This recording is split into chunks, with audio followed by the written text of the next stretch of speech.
bab yang menjelaskan tentang seorang suami, ya, tanggung jawab seorang suami kepada istrinya. Di antara adalah tanggung jawab seorang suami kepada istrinya, di situ dijelaskan adalah ta'limul fiqhi wal adabi wal qur'ani. Seorang suami bertanggung jawab kepada istri untuk mengajarkan Al-Qur'annya, adabnya, fikihnya. Nah, itu tanggung jawabnya diantaranya. Di samping adalah al-infaq, memberikan nafkah. Nafkah terus. Istrinya head, nggak beraturan, nggak ditanya, main jeblos-jeblos aja, ya, dosa itu. Apalagi dalam posisi haid kemudian menggaulinya, harus membayar kafarat itu 1 gram emas, 1 kali hubungan 1 gram emas murni. Oh, dalam posisi haid 5 hari, masya Allah, digauli juga dalam posisi haid maka 5 gram. Nah, ini perlu dipahami teman-teman sekalian. Ini fikih yang perlu diajarkan kepada istri kita. Pada anak perempuannya pun seperti itu diajarkan. Karena akhir zaman ini perempuan sudah tidak normal lagi posisinya, kebanyakan ya haid lebih dini, karena tontonnya sudah strong seperti itu. Nah, teman-teman sekalian itu harus dipahami. Fatwa beliau yang pertama, fardun alal junubil ghusli dunal wudu'i, wajib atas diri orang yang junub itu mandi tanpa berwudu, berwudu. Wal wudu'u qoblal ghusli mandub, dan wudu sebelum mandi besar itu hukumnya mandub. Kalau Imam Syafi'i menyatakan sunnah. Kalau mandub itu satu hal yang dilakukan baginda Rasul namun jarang, gitu ya. Kalau sunnah itu dilakukan baginda Rasul sering, banyak, sunnah rawatib, ya, sholat tahajud dan lain sebagainya. Kalau mandub jarang-jarang dilakukan baginda Rasul, pada saat-saat saja disebut mandub, biar kita paham. Innama farada 'alal junubil ghusli dunal wudu. Qali azza wa jalla wala junuban illa 'abiri sabilin hatta taghtasilu. Innama setuhune ma iku wong-wong farada in atase wong iku wajib 'alal junubi, ya, atas diri orang-orang yang junub itu al-ghusla, ya, harus mandi dunal wudu'i tanpa berwudu. Dalilnya biqaulihi azza wa jalla wala junuban, tidaklah orang junub illa kecuali abiri sabilin, orang dalam posisi abir, musafir, hatta taghtasilu, ya, mereka sampai sucinya itu baru setelah melakukan mandi, ya, seperti itu teman-teman sekalian. Di dalam posisi perjalanan yang memang jaraknya jauh, kita nih dari sini mau ke Indonesia, ya, namanya manusia normal, kadang di pesawat tontonannya kan nggak enak aja kita pandang, ya, sampai-sampai kita tertidur di jok pesawat seumpamanya sampai keluar. Ini fikih itu harus sedikit jelas. Kemudian keluar seumpamanya tidur sejenak tapi keluar mani, itu wajib mandi nggak? Wajib mandi nggak? Sementara kalau kita tidak menjamak mengqashar, maka sholatnya tertinggal. Illa abiri sabil, wajib mandi apa tidak? Orang dalam posisi seperti itu tidak wajib mandi, cukup membersihkan saja kemudian sholat. Baru nanti dia mandinya kalau sampai di rumahnya untuk melaksanakan sholat yang akan dia laksanakan berikutnya. Paham tidak? Tapi insya Allah itu semua tidak mungkin. Ini jikalau mungkin saja, kan gitu, ya. Makanya teman-teman pandangannya itu mesti dijaga dalam segala situasi, ya. Ya, kalau saya biasanya jus, milk, ya milk gitu saja, ya. Mesti menjaga pandangan, bahaya teman sekalian. Kacamata.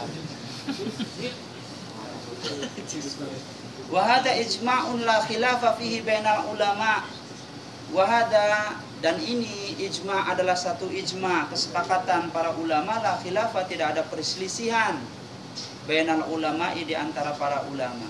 Illa annahum mujammi'una aydan ala istihbabil wudu'i qabla al-ghusli.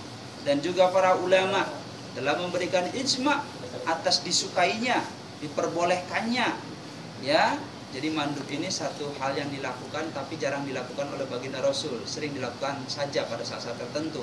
Juga istihbab, yang mustahab saja, satu hal yang dibenarkan, satu hal yang dicintai, satu hal yang disukai baginda Rasul. Tapi memang berwudu sebelum mandi itu banyak faedahnya teman-teman, ya. Kan kita bebersih dulu, ya, dibersihkan dulu, kemudian kita bebersih tangan, kemudian kan berwudu. Dengan berwudu otomatis bagian-bagian lipatan-lipatan itu akan kena kan, ya, dari istinsyak. Walaupun istinsyak dengan madmadah ini bukan termasuk daripada wajibnya mandi. Saya katakan berkumur sama masukin air ke hidung ke sini itu masuk tergolong wajib mandi apa tidak? Tidak. Lal istinsyak walal madmadatu. Bukan istinsak memasukkan air ke dalam hidung itu dan madmadah berkumur itu termasuk daripada wajibnya wudu. Ya, itu. Jadi faedahnya berwudu sebelum mandi, subhanallah, ya, banyak faedahnya. Lipatan-lipatan sini kadang kita lupa, ya. Makanya kalau mandi, ya, berwudu terlebih dahulu, lipatan-lipatan. Terus ini nih teman-teman sekalian, ya, diguyur dari sini, ya, ya. Kemudian di sela-sela ininya nih, ya, rambutnya yang jenggotnya panjang begini, ya, terus diginiin semua, terus lipatan-lipatan ininya nih, ini nih, alis digini, ya, jangan guyur aja main, gini, takut ininya nggak terkena dalamannya, ya, alisnya apalagi alis yang tebal-tebal terus digini terus ininya, ya, jadi bagian ini udah selesai semua, baru ke bawah ini, terus ini lipatan ininya nih, digini dulu, jangan gini, takut nggak terkena, gini dibuka. Terus ini lagi dibuka lagi, terus ini lagi dibuka, ini lipatan terus gitu loh, ya. Dan ini sudah selesai, terus ke bawah, ya, ini dikopok-kopok terus sampai bersih semua, ya, lipatan-lipatannya dibuka semua, ya, tidak hanya gebir selesai sudah gitu, ya. Yang penting seolah-olah sudah terkena semua. Nah, itu semua disebut ihtiyat, menjaga-jaga, berhati-hati, takut pada satu bagian yang tidak terkena air yang menyebabkan nanti sebagai nuqtatan minan nari, satu percikan dari api neraka.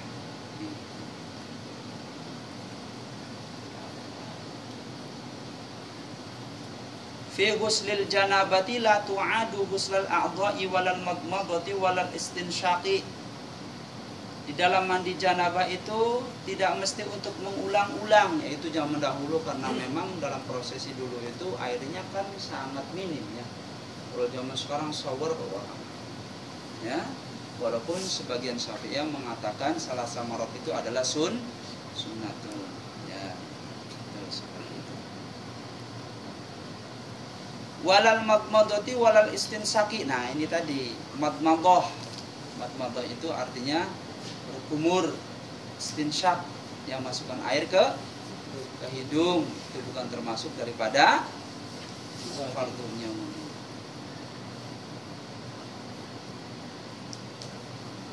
La ghusla 'alal muhtalimi idza lam yanzil aw lam yajid asran lil inzal wa lam yajid balalan.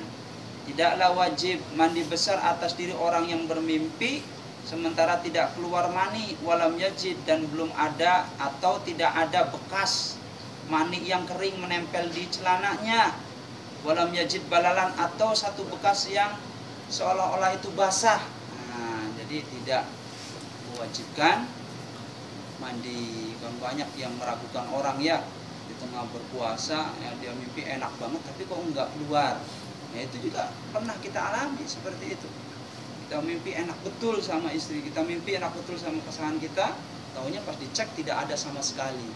Ada tapi seolah-olah itu adalah bukan air yang jenisnya air mani. Kalau mani kan jelas keras sekali, kalau kering, Pak. Kalau mati beda, ya, kerasnya keras berbeda, ya, kerasnya bisa ditekuk, luntur sedikit, ya. Dan putihnya pun berbeda mati antara mani itu.